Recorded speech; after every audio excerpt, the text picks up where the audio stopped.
Vraiment, vraiment, vraiment, vraiment, c'est pas normal. Regardez.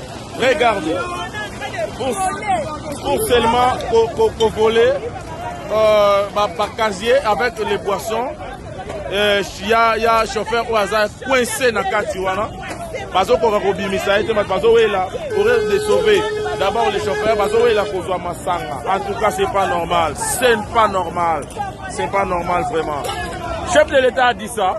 Alors, que non, regarde, avec les policiers, commandant, ils ont un chauffeur, ils ont un Katiwana. Sauvez d'abord le chauffeur,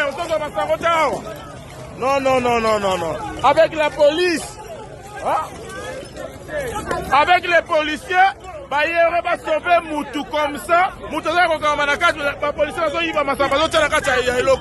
non, c'est pas normal. C'est pas normal ça. Vraiment. Chauffeur, on a un Katiwana, mais la police, c'est pas normal ça. La policier. Vraiment, regarde, la police. T'as la policier. Regarde la police. T'as la policier. Policier. T'as la policier. Ah. Voilà là. Ça c'est un policier. Hein? Ah.